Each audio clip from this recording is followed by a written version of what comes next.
నమస్తే, welcome to Sakshi education. This is Ram. Railway recruitment board నుంచి 2026కు సంబంధించినటువంటి గ్రూప్ డి నోటిఫికేషన్ ఏదైతే ఉందో అది రిలీజ్ అయింది. సో ఈ నోటిఫికేషన్ సంబంధించినటువంటి అప్లికేషన్ ప్రాసెస్ జనవరి 20 నుంచి మొదలు కావాల్సి ఉండగా కొన్ని అనివార్య కారణాల వల్ల దీన్ని జనవరి 31 నుంచి మొదలుపెట్టనున్నట్లుగా ఆర్ఆర్బీ అఫీషియల్గా ప్రకటించడం జరిగింది. సో ఈ నేపథ్యంలో ఈ వీడియోలో వచ్చేసరికి ఈ ఆర్ఆర్బీ గ్రూప్ డికి సంబంధించినటువంటి 2026 నోటిఫికేషన్ సంబంధించినటువంటి కంప్లీట్ డీటెయిల్స్, అదేవిధంగా వేకెన్సీస్ అంటే గతంలో విడుదలైనటువంటి 2019లో కావచ్చు, అంతకు ముందు కావచ్చు, అదేవిధంగా 2022లో కావచ్చు. సో ప్రతి నోటిఫికేషన్లో ఈ వేకెన్సీస్ సంబంధించినటువంటి ట్రెండ్ ఏ విధంగా ఉంటుంది అనే విషయాల గురించి ఈ వీడియోలో కంప్లీట్గా తెలుసుకుందాము. ముందుగా ఈ వీడియోని చూస్తున్నటువంటి ప్రతి ఒక్కరు కూడా ఈ వీడియోని తప్పకుండా లైక్ చేయండి. అలాగే మీరు ఇంకా సాక్షి ఎడ్యుకేషన్ యూట్యూబ్ ఛానల్ని సబ్స్క్రైబ్ చేసుకోకపోతే ఇప్పుడే సబ్స్క్రైబ్ చేసుకోండి. అయితే మనకు 2026 నోటిఫికేషన్ ఏదైతే ఉందో ఈ నోటిఫికేషన్ ద్వారా మొత్తం 22,000కు సంబంధించినటువంటి ఖాళీల యొక్క భర్తీ అనేది జరగనుంది. అయితే మనకు మీ అందరికీ తెలిసినటువంటి విషయమే 2022లో విడుదలైనటువంటి ఒక నోటిఫికేషన్ గ్రూప్ డి ఏదైతే ఉందో దానికి సంబంధించినటువంటి దాదాపుగా 32,000 ఖాళీలకు సంబంధించినటువంటి ఎగ్జామినేషన్ ప్రాసెస్ ఏదైతే ఉందో ప్రస్తుతం అది దేశవ్యాప్తంగా జరుగుతూ ఉంది. కొన్ని అనివార్య కారణాల వల్ల వాటికి సంబంధించినటువంటి ఎగ్జామినేషన్ షెడ్యూల్ కూడా రీషెడ్యూల్ చేయడం జరిగింది. ప్రస్తుతం అది ఫిబ్రవరి 8 వరకు కొనసాగేటువంటి పరిస్థితి మనకు కనిపిస్తూ ఉంది. అయితే ఒకవైపు గతంలో విడుదలైనటువంటి పాత నోటిఫికేషన్ జరుగుతూ ఉన్నప్పటికీ నూతన నోటిఫికేషన్ అంటే 2026కు సంబంధించినటువంటి నూతన నోటిఫికేషన్ కూడా ఆర్ఆర్బీ అనేది ప్రకటించడం జరిగింది. అయితే వీటికి సంబంధించిన ఒకసారి అప్లికేషన్ డేట్స్ చూసినట్లయితే జనవరి 30వ తేదీన వీటికి సంబంధించిన అప్లికేషన్ ప్రాసెస్ మొదలవడం జరుగుతుంది. అంటే మనకు జనవరి 30వ తేదీన అఫీషియల్గా నోటిఫికేషన్ అనేది అంటే ఎవరు ఎలిజిబిలిటీ ఉంటారు, అదేవిధంగా ఏ జోన్లలో ఎన్ని పోస్టులు ఖాళీ ఉంటుంది అనే విషయాల గురించి కంప్లీట్గా ఒక నోటిఫికేషన్ అనేది మనకు రిలీజ్ చేయడం జరుగుతుంది. తెల్లారి అనగా జనవరి 31 నుంచి అఫీషియల్గా అప్లై చేసుకోవడానికి లింక్ అనేది ప్రొవైడ్ చేయడం జరుగుతుంది. అదేవిధంగా వీటికి సంబంధించిన దరఖాస్తు ప్రక్రియ చివరి తేదీ చూసినట్లయితే మార్చి 2 వరకు వీటికి సంబంధించిన దరఖాస్తు ప్రక్రియ అనేది కొనసాగుతూ ఉంటుంది. అంటే మార్చి 2 వరకు దరఖాస్తు చేసుకోవచ్చు.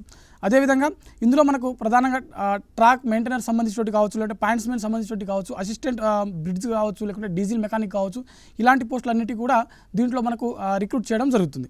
అదేవిధంగా ఇక్కడ ఈ పోస్టులకు ఎంపికైనటువంటి అభ్యర్థులకు మినిమం 18,000 రూపాయల నుంచి దాదాపుగా 54,000 రూపాయల వరకు జీతం అనేది చెల్లించడం జరుగుతుంది.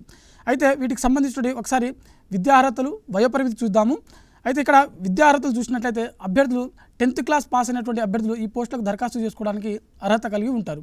అదేవిధంగా ఇందులో ప్రధానంగా ఐటీఐ సంబంధించిన పోస్టులు ఉంటాయి కాబట్టి ఐటీఐ చేసినటువంటి అభ్యర్థులు కూడా ఈ పోస్టులకు దరఖాస్తు చేసుకోవడానికి అర్హత కలిగి ఉంటారు.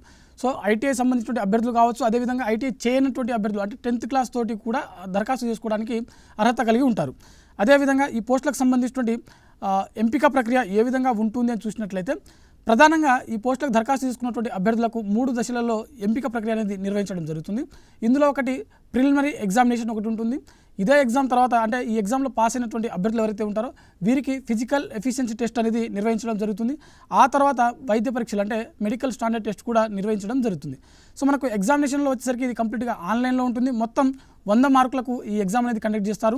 ఇందులో 30 మార్కులు మనకు రీజనింగ్ నుంచి, 25 మార్కులు జనరల్ సైన్స్ నుంచి, అదేవిధంగా మ్యాథమెటిక్స్ నుంచి మరో 25 మార్కులు అనేది ఇక్కడ మనకు అడగడం జరుగుతుంది. అదేవిధంగా జనరల్ అవేర్నెస్ లేకపోతే కరెంట్ అఫైర్స్ ఈ 2 టాపిక్ల నుంచి దాదాపుగా 20 మార్కులు అనేది కేటాయించడం జరిగింది.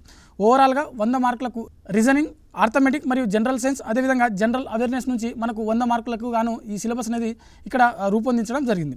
ఓవరాల్గా ఈ 100 మార్కులకు నిర్వహించేటువంటి ఈ ఎగ్జామ్స్ ఏవైతే ఉంటాయో ఇందులో క్వాలిఫై అయినటువంటి అభ్యర్థులకు మాత్రమే ఈవెంట్స్కి పిలవడం జరుగుతుంది. ఈవెంట్స్లో పాస్ అయినటువంటి అభ్యర్థులకు మెడికల్ స్టాండర్డ్ టెస్ట్ నిర్వహించడం జరుగుతుంది. ఎవరైతే ఈ మెడికల్ స్టాండర్డ్ టెస్ట్లో పాస్ అయినటువంటి అభ్యర్థులు ఉంటారో వీరికి అపాయింట్మెంట్స్ అనేది ఇవ్వడం జరుగుతుంది. అదేవిధంగా ఈ పోస్టులకు సంబంధించినటువంటి వేకెన్సీస్ యొక్క ట్రెండ్ చూసినట్లయితే మనకు 2019లో విడుదలైనటువంటి ఒక నోటిఫికేషన్ ద్వారా దాదాపుగా 1,03,769 పోస్టుల యొక్క భర్తీ అనేది జరిగింది. అదేవిధంగా 2025లో విడుదలైనటువంటి అంటే ఇప్పుడు ప్రస్తుతం జరుగుతున్నటువంటి ఒక నోటిఫికేషన్ ఏదైతే ఉందో అంటే ఎగ్జామినేషన్ జరుగుతున్నటువంటి ఏదైతే ఉందో దాంట్లో మనకు దాదాపుగా 32,438 ఖాళీలకు సంబంధించినటువంటి భర్తీ అనేది జరగనుంది. అదేవిధంగా 2026 అంటే ప్రస్తుతం జరుగుతున్నటువంటి నోటిఫికేషన్ ద్వారా దాదాపుగా 22,000 సంబంధించినటువంటి ఖాళీల యొక్క భర్తీ అనేది జరగనుంది. ఓవరాల్గా మనకు ఇక్కడ గమనించవలసిన విషయం ఏంటంటే ముఖ్యంగా అభ్యర్థులు గమనించవలసిన విషయం ఏంటంటే ఒకసారి ఆర్ఆర్బీ విడుదల చేసినటువంటి నోటిఫికేషన్ ఏదైతే ఉందో అప్లికేషన్ ప్రాసెస్ కంప్లీట్ అయిన తర్వాత కూడా వేకెన్సీస్ అనేది పెంచేటువంటి అవకాశం ఉంటుంది. 2019లో కూడా మొదట్లో మనకు దాదాపుగా 60,000 ఖాళీలకు సంబంధించిన ఒక వేకెన్సీస్ తోటి ఒక నోటిఫికేషన్ రిలీజ్ చేయడం జరిగింది. ఆ తర్వాత అప్లికేషన్ ప్రాసెస్ కంప్లీట్ అయిపోయిన తర్వాత ఆ భర్తీ యొక్క వేకెన్సీస్ యొక్క డీటెయిల్స్ ఏదైతే ఉందో దాన్ని 1,03,000కు పెంచడం జరిగింది. సో అభ్యర్థులు గమనించవలసిన విషయం ఏంటంటే ఇప్పుడున్నటువంటి ఈ 2026 నోటిఫికేషన్ ఏదైతే ఉందో ఇందులో ఉన్నటువంటి 22,000కు సంబంధించిన ఖాళీలు ఏవైతే ఉన్నాయో మనకు భవిష్యత్తులో పెరగడానికి అవకాశం కూడా ఉంది. సో ఎవరైతే రైల్వే రిక్రూట్మెంట్ బోర్డుకి సంబంధించినటువంటి ఉద్యోగాలకు ప్రిపేర్ అవుతున్నటువంటి అభ్యర్థులు ఉంటారో మీరు ఈ నోటిఫికేషన్ దరఖాస్తు చేసుకున్నట్లయితే భవిష్యత్తులో ఒకవేళ వేకెన్సీస్ పెరిగినప్పుడు మీరు ఈజీగా జాబ్ పొందేటువంటి అవకాశం ఉంటుంది. అప్పుడు మనకు కట్ ఆఫ్ అనేది కొంతవరకు తగ్గడానికి అవకాశం కూడా ఉంటుంది. సో ఇది మనకు రైల్వే రిక్రూట్మెంట్ బోర్డుకి సంబంధించినటువంటి గ్రూప్ డి యొక్క కంప్లీట్ డీటెయిల్స్ అనమాట. మనకు జనవరి 30వ తేదీన అఫీషియల్గా వీటికి సంబంధించిన ఫైనల్ నోటిఫికేషన్ రిలీజ్ అవ్వడం జరుగుతుంది.